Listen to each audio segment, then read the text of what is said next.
দেখুন, আজকের এই উষ্ণ এবং বর্ষার সন্ধ্যায় বিকাশ রঞ্জন ভট্টাচার্যের কাছে আমাকে ফিজিক্যালি ছুটে আসতে হলো। তার একাধিক কারণ রয়েছে। একাধিক একের অধিক কারণে তো পরে আসবো। কিন্তু একদম ১ম এ তসলিমা নাসরিন তিনি দীর্ঘ প্রায় ২০ বছর পর কলকাতায় আসছেন, পশ্চিমবঙ্গে আসছেন। খুব বিতর্কিত তার উপস্থিতি ছিল, তার অনুপস্থিতি অত্যন্ত বিতর্কিত। মানুষটি বিতর্কিত।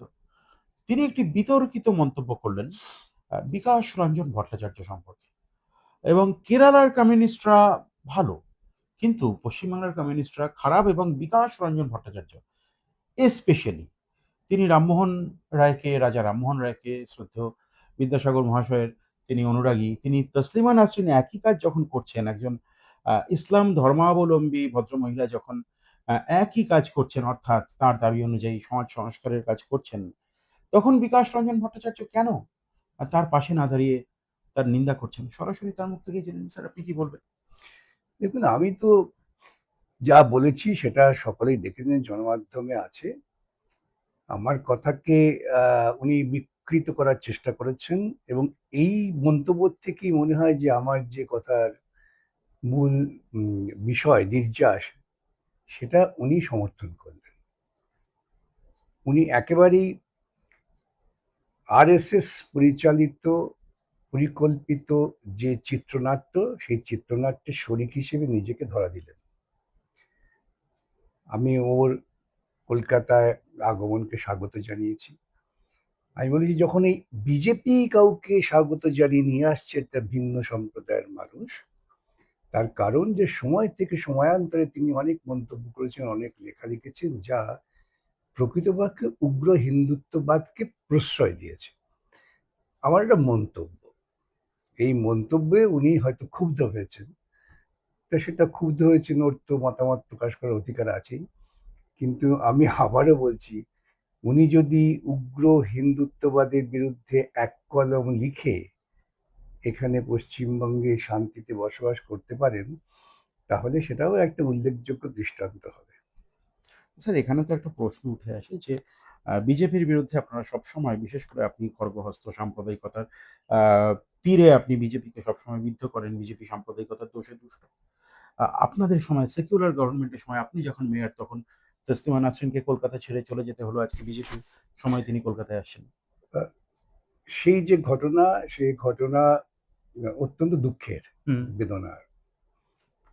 তাকে রাখার চেষ্টা হয়েছিল, কিন্তু এমন একটা পরিস্থিতি তৈরি করা হয়েছিল, আজকে যারা নব বিজেপি হচ্ছেন হুম, তখন সেদিন তারাই কলকাতা শহরকে অকেজো করে দিয়েছিল। হুম, কলকাতা শহরের মাঝরাতে আমাকে পথে যেতে যেতে ঘুরতে হয়েছে যাতে কোথাও দাঙ্গা না হয়। হুম, দাঙ্গার পরিস্থিতি তৈরি করার চেষ্টা হয়েছিল। তার সম্পূর্ণ নেতৃত্ব দিয়েছিলেন তৃণমূল কংগ্রেসের লোকেরা। আজকে আমার নেই, তিনি আমার পেশার বন্ধু ইদ্রিস আলী, তিনি প্রয়াত হয়েছেন, হুম, সুতরাং বিশেষ কিছু বলার ঠিক না। কিন্তু যারা সেই সময়ের ঘটনা মনে রেখেছেন তারা দেখবেন যে এটা একটা, ওটাও একটা উগ্র হিন্দু মৌলবাদ এবং উগ্র ইসলামী মৌলবাদ, তাদেরও একটা কৌশল ছিল। তার কারণ বাংলাদেশ থেকে তাসলিমাকে, দুর্ভাগ্যজনক হলেও তিনি সেখানে থাকতে হুম, পারেননি। হুম, আমি ধরে নিলাম তিনি মৌলবাদীদের বিরুদ্ধে কথা বলছিলেন, তাই মৌলবাদীরা তাকে তাড়িয়ে হুম। দিয়েছিলেন। তো এখানে এসে কিন্তু সেই মৌলবাদীরাই আবার ঘটনা ঘটালেন। আমি এখনো বলি, তখন উচিত ছিল আমাদের বামপন্থী সরকারের যে সমস্ত কিছুকে উপেক্ষা করে যাতে তার নিরাপত্তা থাকে, কিন্তু তার জীবনের নিরাপত্তা নিশ্চিত করবার জন্যই তাকে কিন্তু সেফ প্যাসেজ দেওয়া হয়েছিল। হুম, হুম। এটাও ভাবতে হবে। আমি জানি, আমি বলতে চাই না কোথায় কোথায় তখন তাকে রাখা হয়েছিল। বিভিন্ন মানুষের, তাদের আমাদের প্রতি হয়তো সহানুভূতি ছিল, তারা রেখেছিলেন। তারপর তার জীবনের নিরাপত্তার কথা ভেবেই তাকে, আবারও বলি, সেফ প্যাসেজ দেওয়া হয়েছিল। হুম, হুম, এটা নিয়ে অনেকে অনেক অপপ্রচার করেছেন। যে লেখা নিয়ে মন্তব্য হচ্ছে, সুনীল গঙ্গোপাধ্যায় একজন মানুষ যাকে বাংলা সাহিত্যের যারা পাঠক, তারা সকলেই এক বাক্যে বলবেন যে সুনীল গঙ্গোপাধ্যায়, শিবরাম চক্রবর্তী ইত্যাদি মানুষেরা ছিলেন একে মৌলিকভাবে সেকুলার, এবং তাদের লেখা ইত্যাদির মধ্য দিয়ে বারবার প্রকাশ পেয়েছে। সুনীল গঙ্গোপাধ্যায় তার লেখা নিয়ে একটু আপত্তি করেছিলেন যে এটা একটা ধর্মীয় জেহাদ তৈরির সুযোগ থাকতে পারে। শুধু সামগ্রিক পরিস্থিতি বিবেচনা করেই একটা ভারসাম্যের ব্যবস্থা করা হয়েছিল। এখন যদি তিনি এখানে এসে থাকেন, আমাদের তো কোনো আপত্তি নেই, আমরা তো ওকে ঢিল ছুড়বো না, আমরা তো স্বাগত জানাবো। যদি কোথাও কোনো এক সেমিনারে দেখা হয় বা চলাচলের কথা হয়, তাকে তো আমরা কখনোই বলবো না আপনি চলে যান। হুম, কিন্তু আমার যেটা বক্তব্য, শেষ পরিস্থিতির মূল্যায়ন করতে হবে ঐতিহাসিক প্রেক্ষিতে। হুম। আজকে যারা ওকে নিয়ে আসছেন, তারা এতদিন নিয়ে আসার পরিকল্পনা করেননি কেন, ভাবতে হবে। স্যার সেই জায়গায় দাঁড়িয়ে আপনি যখন স্যাটনিক ভার্সেসের জন্য সালমান রুশদির পাশে দাঁড়াবেন বা তাসলিমা নাসরিন নিজেই উল্লেখ করছেন যে আপনি রামমোহন রায়, বিদ্যাসাগরের অনুরাগী, আপনি পড়াশোনা করেন।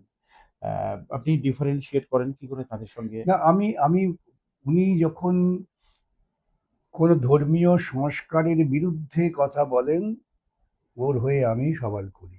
হুম, কিন্তু যখন একটা ধর্মীয় সংস্কারের কথা বলতে গিয়ে অন্য একটা ধর্মীয় মৌলবাদকে বুঝে হোক বা না বুঝে হোক প্রশ্রয় দেন, সেখানে আমার আপত্তি। মানে আপনি কিন্তু আজকে মনে ভুলে যাবেন না আপনি,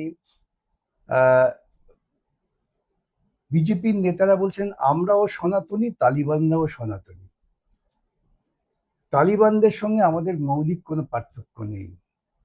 এই কথার প্রেক্ষিতে দাঁড়িয়ে আপনি কি বলবেন? ওখানেই প্রত্যেকটা মানুষকে ভাবতে হবে। স্যার আজকে একটি বিশেষ ঘটনা সেটা সমাজ মাধ্যমে ভাইরাল হয়েছে। অনভিপ্রেত পরিস্থিতি অবশ্যই, সেটা তো আমাদের চ্যানেলের এডিটোরিয়াল পলিসিও। একজন বিজেপির নেতাকে তিনিও ডিম্বাস্ত্রের শিকার হলেন, তাকে ডিম্বাস্ত্রের সামনে পড়তে হলো। আপনার এত তাড়াতাড়ি। আপনার মনে থাকতে পারে, আপনার চ্যানেলে হয়তো হ্যাঁ, হ্যাঁ, বলেছিলাম যে প্রথম, হয়তো প্রথমেই এই হ্যাঁ, যে হ্যাঁ, কোমরে দড়ি দিয়ে ঘোরাচ্ছিল, হ্যাঁ, হাফ হ্যাঁ, প্যান্ট পরাচ্ছিল, ডিম্বা ছিলেন, তীব্র আপত্তি করেছিলেন। একদম। তখন অনেকেই, এমনকি অনেক বামপন্থীরাও, হুম, হুম, তথাকথিত বামপন্থীরা আমার বিরুদ্ধে উষ্মা প্রকাশ করেছিলেন। হুম, আমি বলেছিলাম ভুলে যাবেন না, এটা কিন্তু একটা মারাত্মক প্রবণতা তৈরি প্রবণতা। হচ্ছে, যা ক্রমশ প্রত্যেকটা আন্দোলনের পেছনেই এই উদ্দেশ্যটা কাজ করবে, যারা সঠিক কাজ করবেন তাদের বিরুদ্ধে প্রয়োগ হবে। হুম, আজকে বিজেপি তোল্লা দিয়েছিলেন, বিজেপির নেতা আক্রান্ত হয়েছেন, এবং এটাকেই ওরা একটা ওদের কি বলে প্রতিবাদের প্রতীক হিসেবে কিন্তু প্রতিষ্ঠিত করতে চাইছে, যে ব্যক্তি মানুষের স্বাধীনতা, তার নিরাপত্তা, সেটাকে বিঘ্নিত করো, হুম, হুম। ভয় দেখিয়ে দাও। এই ভয় দেখিয়ে দেওয়াটা হচ্ছে চিরকালই ফ্যাসিবাদীদের একটা খুব কৌশল। স্যার সমাজ মাধ্যমে একটি ভিডিও মানে সর্বরীদিকে বলেছি, সর্বরীদিকে বলা আছে। ধরে নেওয়া যায় সর্বরীদি বলতে যাদবপুর বিধানসভা কেন্দ্রের কথা হচ্ছে। সেখানে একটি মানে একটি ফ্ল্যাট, সেখানে যিনি ফ্ল্যাটের পসেশন পেয়েছেন, তিনি কনস্ট্রাকশন এর কাজ করতে পারবেন না বিজেপির নেতারা এসে। তো অ্যা দেখুন, আমি কতবার বলবো, জামা পাল্টেছে, আর কিছু পাল্টায়নি। হুম, এখন আরো বেশি সংখ্যাধিক্য পেয়েছে বিধানসভায়, সেই দুর্নীতির তীব্রতাও বাড়ছে, কিছু কমেনি। অতএব অসহায় মানুষ, বৃদ্ধ মানুষ, তার ফ্ল্যাট দখল করে নেওয়া, যে কালচারটা তৈরি হয়েছিল, একদম। সেই কালচারটাকে এরা লালন পালন করবেন, মুখে বলবেন অন্য কথা। কিন্তু বেআইনি কনস্ট্রাকশন এই অভিযোগ আরে, করছেন। বেআইনি কনস্ট্রাকশন হোক, আইনি কনস্ট্রাকশন হোক, তুমি কে? আদালত আছে, প্রশাসন আছে। আইন আছে, হুম, হুম, প্রশাসন আছে, সে পথে চলো। হুম, হুম। সে পথে যাচ্ছ না কেন? আমার তো এটাই বক্তব্য। আপনার বিধানসভা কেন্দ্র, যার জন্য আমি আরো বিশেষ করে আপনার প্রতিক্রিয়া চাইব। কি বলবেন যিনি পসেশন পেয়েছেন? মানুষ দেখবেন, আপনার বক্তব্য শুনবেন। দেখুন, অন্যায়ভাবে কাউকে যদি তুমি গৃহচ্যুত করো, তার জীবিকাচ্যুত করো, তার বিরুদ্ধে সবাইকে দাঁড়াতে হবে। হুম, হুম, এই যে আজকাল বলছি যে হকার উচ্ছেদ করতে হবে, হুম, হকার রাস্তা দখল করে আছে, তো হকার রাস্তা দখল করবে না, কি দখল করবে? মহাকাশ দখল করবে। হুম। সে দখল হকারিত্ব করছে কি তার খেয়াল খুশির আমি জন্য? নিশ্চিত এই বক্তব্য যখন, আমি জানি না কতক্ষণ এই সময় স্ক্রিনে দেখা যাবে, ঠিক তখনই কমেন্ট আসবে, মন্তব্য আসবেই আসুক। যে বিকাশ রঞ্জন ভট্টাচার্য, বিকাশবাবু তার বাড়ির সামনের রাস্তা হকারদের জন্য ছেড়ে দিন। আপনি কি বলবেন? যদি এমন হয় যে আমার এখানে আশেপাশে হকারদের মালপত্র বিক্রি হওয়ার সুযোগ আছে, আমার বাড়ির সামনে কেউ বসে, আমি তাকে ঠেলে তুলে দেবো না। ওরা জানে না, হুম, ওরা জানে না কি বলছেন, কার সম্বন্ধে বলছেন। হুম। মানে আপনি হুম। একদম আমি আপনাকে বলি, হুম, ওরা মিলিয়ে নিতে পারেন, হিসেব করতে পারেন। হুম, ঘটনাচক্রতে 5 বছর কলকাতার মেয়র ছিলেন, একদম, হকার সমস্যা তো তখনও ছিল। একদম ছিল। হকারদেরকে জিজ্ঞেস করুন সমস্যা কিভাবে সমাধান করেছে। হুম। ফুটপাতের যে গো- ডিমার্কেশন একদম। রাসবিহারী গড়িয়াহাটের কাছে স্পেন্সার্স চালু হলো, হুম, হুম। হয়তো স্পেন্সার্স বোধ হয়। আমি তাদের দেখে বললাম, আপনারা হকাররা যা বিক্রি করে সেটা বিক্রি করতে পারবেন না। অনেক বিতর্ক হয়েছে, বলে আমাদের কোনো অধিকার নেই আপনাদের, আপনি বলুন বড় লোকের জন্য আপনি 50 গ্রাম ধনেপাতা, 30 গ্রাম হলুদ, এটা যেটা হকাররা বিক্রি করেন, এটা একটা অর্থনীতি, গরিব মানুষের অর্থনীতি। হ্যাঁ, ক্রেতারাও গরিব। যে জামাটা ব্র্যান্ড শার্ট আপনি কিনবেন, বড় বড় মলে গেলে ঘুরে বেড়াবেন, এসি ঘরে বসে থাকবেন, হয়তো আপনি 100 টাকা দিয়ে কিনছেন, ওই একই গুণমানের শার্ট আপনি হকারদের কাছ থেকে কিনে হয়তো 70 টাকায় কিনবেন। তাই তো। যিনি পাচ্ছেন তারও জীবিকা হচ্ছে, যিনি কিনছেন তারও সাশ্রয় সাশ্রয় হচ্ছে। হচ্ছে। মূল ব্যাপারটা তো বুঝতে হবে। মৌলিক বিষয়টা না বুঝে সবটাই একেবারে ওই বুদবুদের মতো দেখে, সমুদ্রের ঢেউ দেখে সমুদ্রের গভীরতা বোঝা যায় না। স্যার আজকে যারা বিকাশ রঞ্জন ভট্টাচার্যকে একজন অন্যতম দেশের সফল আইনজীবী হিসেবে, কলকাতার মেয়র হিসেবে এই আলোকিত বিকাশ রঞ্জন ভট্টাচার্যকে দেখেন, তাদেরকে আমি একটু মনে করিয়ে দিতে চাইবো আপনার মুখ থেকে সেই স্মৃতিচারণা আরেকবার একটু শুনতে চাইবো। আপনার সেই প্রথম দিকের কেস, সেই মিষ্টির দোকানের কর্মচারীদেরকে হ্যাঁ, সে তো বার আছেই করে দেন। ঘটে। একটু ঘটনাটা বলুন না স্যার। তখন আমি তখন সবে নতুন পেশায় ঢুকেছি। একদম। তখন এই টালিগঞ্জের বাঙালপাড়া বলতো ওটাকে আর কি, ভবানীপুরের পেছনে গোটা কলোনি অঞ্চল গোটাটাই। হ্যাঁ, হ্যাঁ। দুগামলা, হ্যাঁ, প্রায় বস্তি, অর্ধ বস্তি হুম, অঞ্চল। হুম, সেখানে সকালবেলা বেহালার একটি আমি নামকরা মিষ্টির দোকান, হুম, হুম, বেশ বড়, হুম, ভালো ব্যবসা। তাদের কর্মচারীদের বেহালার তখন মানে শ্রমিক নেতা ছিলেন, তিনি আজকে প্রয়াত।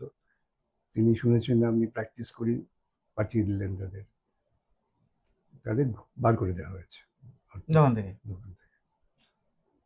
তো স্বভাবতই আমি আদালতে গিয়ে, যে বিচারপতি ঘরে, সেখানে গিয়ে হইচই শুরু করলাম। হুম, হুম। হইচই মানে সওয়ালের হ্যাঁ, মাঝে। হ্যাঁ। তো আমি জানতাম না আমার অপর পক্ষে ছিলেন প্রখ্যাত শঙ্কর দাস বন্দ্যোপাধ্যায়, হুম, এবং যে বিচারপতি ছিলেন তিনিও একটু পরিচিত ছিলেন, তিরিক্ষি মেজাজের বিচারপতি হুম, হুম, হিসেবে। হুম।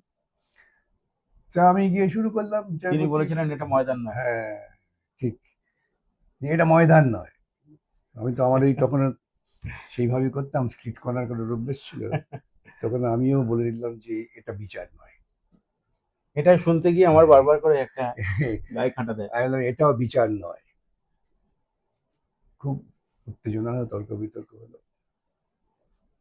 তো যেটা ভালো লাগলো যে সেই বিচারপতি কিন্তু তার আদেশ দিয়ে এই কর্মচারীদের ঘরে ফেরত দিয়ে দিলেন। হ্যাঁ, এবং তার তারপরে মানে, আপনাকে কি বলেছিলেন? হ্যাঁ, সেটা তিনি ফেরত দিলেন হয়তো আমার যুক্তিটা বা মানবিক যুক্তি। আইনটা আমি কি করবো দাস, তাই তো। অপর পক্ষে শঙ্কর দাস বন্দ্যোপাধ্যায়। তারপর তিনি আমাকে তার এই জেলার চেম্বারে ডেকে পাঠান, হুম, ভয়ে কম্পমান সকলেই। তা আমাকে ডেকে বললেন কদিন প্র্যাকটিস করছো, আমি বললাম সবে প্র্যাকটিস 3-4 বছর হয়তো হয়েছে। বললেন এইরকম মাথা উঁচু করে কাজ করবে, কারো কাছে মাথা নত করবে না। আমি, এবং সেই বিচারপতি পরবর্তী সময়ে আহ, আমাদের জুনিয়রদের পেশাগত জীবনে অনেক রকম সাহায্য করেছেন। তো এটাই তো অভিজ্ঞতা। তা স্যার মাথা উঁচু করার প্রসঙ্গে এই বাড়িতে যেখানে বসে কথা বলছি কিছুদিন আগেই, যদিও অনেকেই ভুলে গিয়েছেন আবার অনেকের মনে আছে। তবে প্রবণতাটা তো আর চলছে। আপনার বাড়ির সামনে এসে সেই হুজ্জুতি, সেই শুয়োরের মাংস খাওয়া ইত্যাদি ব্যাপার। তারা আমি জানি না এই কথোপকথন দেখবেন কিনা। কিন্তু আমার খুব সিরিয়াস একটা প্রশ্ন, তখন আপনি এই বিকাশ রঞ্জন ভট্টাচার্য হয়ে ওঠেননি। তখন আপনার একদম পেশা জীবনের শুরুর দিক। আপনার ভরা আদালতে দুঁদে বিচারপতির সামনে দুঁদে উকিলদের বিরুদ্ধে দাঁড়িয়ে কথা বলতে বুক কাঁপেনি? না, কাঁপেনি। তার কারণ হচ্ছে আমি আমি একসময় শিক্ষকতা করতাম। হুম, হুম? যখন আমি ওই পেশার প্রথম দিকে, তখন আমি কস্ট ইনস্টিটিউটে ল পড়াই, হুম, সেখান থেকে যে ইনকাম হয়, আমি তখনও টিউশন করি। হুম, হুম, যে আমি চালিয়ে নিতে আমি পারবো। চালিয়ে নিতে পারবো, আমাকে পথে বসতে হবে না। অবশ্য আমার স্ত্রীও তখন চাকরি করতেন। হুম, হুম, যাই হুম। হোক, সব মিলিয়ে যে ওটা মাথা নিচু করে শুধুমাত্র কিছু অর্থ উপার্জনের জন্য করে না সেটা হবে না। এটা কি একটা বার্তা এখন যারা না, আমি সবাইকে বলি, আমার কাছে বিকাশ রঞ্জন ভট্টাচার্যের মুন্ডপাত করেন দিনে রাতে? তারা যারা মুণ্ডুপাত করেন, তারা মুণ্ডুপাত করেন তাদের শ্রেণীগত দৃষ্টিকোণ থেকে। হুম, তারা এটা বোঝেন যে আমাদের শ্রেণীগত স্বার্থের বিরুদ্ধে কথা বলছেন। হুম। সেই জন্যে তারা রাগ করেন, তারা ব্যক্তি হিসেবে রাগ করেন না। স্যার, এবার এবার একদম আজকের বিষয়ে আসবো। আজকে ঠিক কি হচ্ছে স্যার? এ তো খেলা হবে, বিশ্বকাপ ফুটবল চলছে, মেসি দারুণ খেলছেন। তার থেকেও তো দুরন্ত ড্রিবল করে, ডজ করে গোলের কাছাকাছি পৌঁছে যাচ্ছেন মদন মিত্র। গত পরশুদিন তিনি খোলা হাওয়ার সন্ধান পেলেন। বললেন বিবেক ইন, ভরসা ইন, ভয় আউট। আজকে তিনি আবার বললেন যে মন পড়ে আছে মমতা বন্দ্যোপাধ্যায়ের কালীঘাটের তৃণমূলের দিকে। কিন্তু এই মেসি লজ্জা পাবেন। এ নিয়ে আমি কি বলবো? এ নিয়ে আমার কিছু বলা ঠিক না। যাই হোক, তবে এটা বলি যে হকার উচ্ছেদের বিরুদ্ধে মদনবাবু আমার কাছে সাহায্য চেয়েছিলেন যে কি করা যায় করে দিলাম। করবো। তারপর অবশ্য তিনি এইবারে? হ্যাঁ, এইবার আচ্ছা, সম্প্রতি আচ্ছা, আচ্ছা। এইটা একটু বলুন স্যার বিষয়টা। এটা বলার কিছু না। হুম, হুম। মানে উনি তো এমএলএ হুম, হুম। বোধহয়। হ্যাঁ, কামারহাটি এমএলএ। ওকে আমি আগে থেকেও চিনি হুম, হুম। ভবানীপুরের। আমি তো এই অঞ্চলেই পার্টি করতাম। হুম, হুম। তো যে উচ্ছেদ হচ্ছে, মামলাও করছি বিভিন্ন জায়গায়, হুম, তখন তিনি এলেন যে হকারদের, ওর এলাকার হকারদের উচ্ছেদ দেখার জন্য মামলা হুম। টামলা করা যায় কিনা। আমি বলছিলাম নিশ্চয়ই করা যায়, আপনি করুন, আমি সাহায্য করবো। ফিজিক্যালি এলেন। হ্যাঁ, হ্যাঁ, কেন? আমরা এখানেই বসে, ওই যে ওখানে বসে আছি। হুম, হুম, তো সেটা তো হতেই পারে। কেন একটা, আমার মনে হয় মানুষটা আবেগপ্রবণ। হুম। উনি সবটাই যে খুব ক্যালকুলেটেড ওয়েতে করেন সেটা মনে হয় না। কিন্তু স্যার আমি আবেগপ্রবণ মদন মিত্র অবশ্যই তার আবেগের বিভিন্ন বিস্ফোরণ বহিঃপ্রকাশ ঘটেছে। কিন্তু কুণাল ঘোষ তার একটা অবস্থানের কথা তো স্বীকার করতেই হয়। এই টালমাটালের বাজারে, মমতা বন্দ্যোপাধ্যায়কে ছেড়ে যাওয়ার বাজারে উনি অন্তত মুখে যা বলছেন যে মমতাদির বিরুদ্ধে বা অভিষেকের বিরুদ্ধে আমারও বক্তব্য আছে, কিন্তু আমি মমতাদির হাত ছাড়বো না। সেই জায়গায় দাঁড়িয়ে ওনার এই অবস্থানকে সম্মান করে বলছি। কুণাল ঘোষ বলছেন যে মদন দাকে ইডি দিয়ে তার স্ত্রীকে, তার সন্তানকে ভয় দেখিয়ে তাকে চাপ দিয়ে ওইদিকে নিয়ে যাওয়া হয়েছে। আপনি কিভাবে না, দেখছেন? সেটা হচ্ছে ঘটনা পরম্পরায় যেদিনই নোটিশ গেছে হুম, তারপরের দিনই মদনবাবু তিনি চলে গেছেন ভিতর দিকে। হুম, হুম, তো সেটা দেখেই হয়তো বলছেন, এবং এটা তো ঘটনা আজকে ভারতবর্ষের বুকে প্রশাসনকে ব্যবহার করে রাজনৈতিক দলকে প্রভাবিত করা, এরকম ন্যক্কারজনক ঘটনা মোদির আগে কেউ করেনি। হুম, আমি যদি এক এক করে নাম করি, মহারাষ্ট্রে কোটি কোটি টাকার ব্যাপার, যেই ইডি হানা দিল, সঙ্গে সঙ্গে তারা দলবদলকে মোদিতে হয়ে গেলেন, হানা বন্ধ। হুম, ইডি হানা দিয়ে আমার নিউজ ক্লিকের প্রবীর পুরকায়স্থ, একদম, তিনি একজন পরীক্ষিত কমরেড, একদম। তাকে ভয় পাইয়ে দেওয়া হয়েছিল। হুম, এবং আমি জানি কি আতঙ্কগ্রস্ত তারা ছিলেন। তাদের কর্মরত সাংবাদিকরা বিভিন্ন সময় যোগাযোগ করতেন যে আমাদের কি হবে, আমাদের অস্তিত্ব কি হবে। অনেকে তো ভয় পেয়ে ছেড়েই দিলেন। এইটা ছিল পরিকল্পনা। আদালতে শেষ পর্যন্ত কি দেখা গেল যে কোনো অভিযোগই নেই। তাহলে প্রশাসনকে ব্যবহার করে নির্লজ্জের মতো, আমি তো বলবো বৃহৎ দুর্নীতিকে আড়াল করতে এই ক্ষুদ্র দুর্নীতিগ্রস্ত লোকেদের নিয়ে দুর্নীতিটাকেই তারা বৈধকরণ করার চেষ্টা করছে। এই হচ্ছে বিজেপি পার্টি। স্যার, যে ভাষ্য উঠে আসছে খুব উঁচু তলা থেকেই উঠে আসছে যে ১৫ বছর তৃণমূলের এই অত্যাচার এবং তার আগে ৩৪ বছরের হারমাতদের শাসন, এর বিরুদ্ধে যাওয়ার জন্য এই কড়া গুন্ডা দমন আইনের প্রয়োজন ছিল, যার বিরুদ্ধে আপনি আবার আদালতে যাচ্ছেন সম্ভবত সোমবার। ভুল হতেও পারে, পরেও যেতে পারেন। কিন্তু আমি যতদূর বুঝতে পারছি সোমবার আপনি হয়তো যাবেন। আ কি বলবেন? এই আইন নিয়ে তো মানুষ আতঙ্কে আছেন অনেকে। দেখুন, স্বাধীনতার পর, আবার এটাও ঠিক অ্যান্টিডাউটি বিলেরও তো প্রয়োজন আছে স্যার। আমি বলছি স্বাধীনতার ৭৫ বছর পর আমরা গণতন্ত্রের পথ ধরে চলেছি। হুম, সেখানে দাঁড়িয়ে আমি যদি আজকে ১৯৩০-এর ঔপনিবেশিক আইনের পথে চলি, তাহলে আমি কি ইতিহাসের চাকাটা পেছন দিকে ঘোরাবার চেষ্টা করছি না? আমাদের যে আইন আছে, কয়েকদিন আগে ওদের নেতারা খুব হইচই করে বললেন যে আমরা ঔপনিবেশিক আইন বাতিল করব, সেই জন্য আমরা কি ইন্ডিয়ান পেনাল কোডকে বাদ দিয়ে ন্যায় সংহিতা ক্রিমিনাল প্রসিডিওরকে বাদ দিয়ে ওই সব নাম টাম দেওয়া হলো, সব ভারতীয় নাম, না এসব সাংস্কৃতিক নাম, তার মধ্যে দিয়ে ভয়ানক দেশপ্রেম দেখালেন, কিন্তু আইন আগে যা ছিল সেটাই রইল। কোনো পরিবর্তন মূলগত হয়নি। তা সেখানে তো আছে ব্যবস্থা নেওয়া। যদি কেউ গুন্ডামি করে, ভয় দেখায়, জুলুম করে, তবে তো আইনি ব্যবস্থা আছে তো। সেই ব্যবস্থা নিচ্ছ না কেন? স্যার। আর দেখবেন, হুম, আমি একটা কথা বলি, আমাদের কনস্টিটিউশনাল লয়ের যারা এক্সপার্ট তারা বলেন যে যদি যোগ্য প্রশাসন হয় তাহলে অল্প আইন, হুম, যখনই বেশি আইন তখন বুঝতে হবে যে প্রশাসনটা অযোগ্য, প্রশাসকরা অযোগ্য। যে আইন তারা এনেছেন যখন সওয়াল হবে কোর্টে তখন আমি ব্যাখ্যা করব, চেষ্টা করব এটা প্রকৃতপক্ষে একেবারে ঔপনিবেশিক মানসিকতার উদাহরণ এবং প্রতিফলন। একটা জিনিস স্যার একটু বোঝার চেষ্টা করছি। অনেক মানুষ জানতে চেয়েছেন যে ১ বছর পর্যন্ত বিনা বিচারে আটক, এই বিষয়টা ঠিক কি কতটা ভয়ঙ্কর হতে পারে? মানে কোনো ব্যক্তিকে যদি মনে করা হয় যে এই আইনের আওতায় এনে ফেলা হবে, তার ১ বছর কোনো বিচার হবে না? আমি আমি ব্যাখ্যায় যাচ্ছি না, আমি বিশ্লেষণ করছিলাম আইনের ধারাগুলো। হ্যাঁ, হ্যাঁ। এই আইনে কাউকে কিছু না বলে না, অনায়াসে ৩ মাস তো জেলে ঢুকে দেওয়া যায়, অনায়াসে। মানে তার কোনো সেই সময় শুনানি কোনো হবে না? কোনো জবাবদিহি নেই। তিনি তখন কি কি স্ট্যাটাসে থাকবেন জেলের মধ্যে? হেফাজতে, হলে জেল জুডিশিয়াল কাস্টডিতে? হ্যাঁ, জুডিশিয়াল কাস্টডিতে, প্রিভেন্টিভ ডিটেনশন। প্রিভেন্টিভ ডিটেনশনটা ব্রিটিশরা চালু করেছিল স্বাধীনতা সংগ্রামকে ধ্বংস করার জন্য। তো এরা আবার চালু করছেন কাকে ধ্বংস করার জন্য? আমি বলি মৌলবাদ বিরোধী আন্দোলনের গণতান্ত্রিক শক্তিকে ধ্বংস করার জন্য।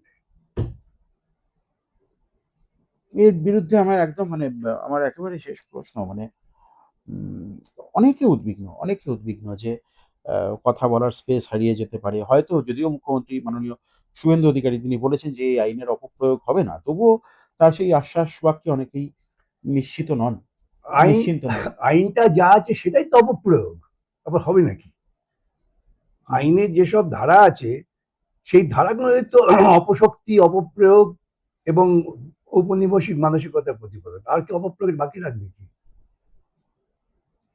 আপনি আদালতে যাচ্ছেন। যেতেই আমি সাধারণ গণতান্ত্রিক মানুষের লড়াইয়ের জন্য যেতেই হবে। এবং আজকে মামলাটা ছিল কিছু ভুল ত্রুটির জন্য, সেটা আমরা সময় নিয়েছি, সোমবার দিন মঙ্গলবার দিন হবে এবার।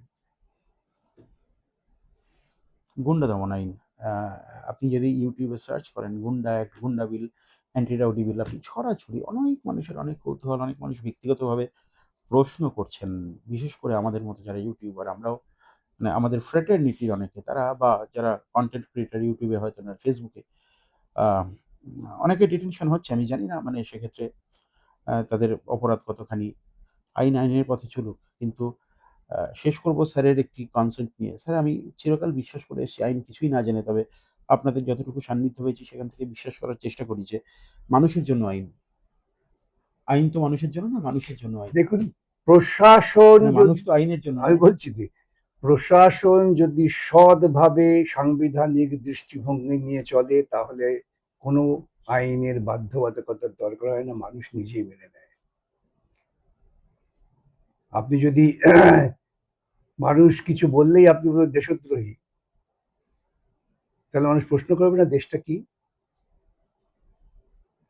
আমি তো বলি যে দেশদ্রোহীরা সরকার চালাচ্ছে, তুই আমাকে বলে দেশদ্রোহী, হ্যাঁ দেশদ্রোহ, ভেতর ঢুকে দাও, বলো কেন নয়। আমাকে যদি কেউ জিজ্ঞাসা করে আপনি কথা বললেন কেন, আমি তার পক্ষে ১, ২, ৩, ৪, ৫, ৬, ৭টা কথা যুক্তি দেবো। তুমি পাল্টা ১০টা যুক্তি দিয়ে বলো নয়। গণতান্ত্রিক ব্যবস্থায় গণতান্ত্রিক সরকারের এইটাই দায়, জেলে পাঠিয়ে দেওয়া নয়। আপনি নিশ্চিত করছেন মানুষজন। বটেই। বিকাশ রঞ্জন ভট্টাচার্য আশ্বস্ত করছেন। দেখা যাক। আমরা চাইবো যে সরকার দায়িত্বশীল মাধ্যম হিসেবে, স্বাধীন মাধ্যম হিসেবে যে সরকার মাননীয় মুখ্যমন্ত্রী যে আশ্বাস দিয়েছেন আমরা বিশ্বাস করতে চাইবো। আমরা ভরসা করার চেষ্টা করব যে অবশ্যই এই আইনের কোনো অপপ্রয়োগ হবে না। আপনার চোখে কৌর সৌরভের ইউটিউব চ্যানেলে।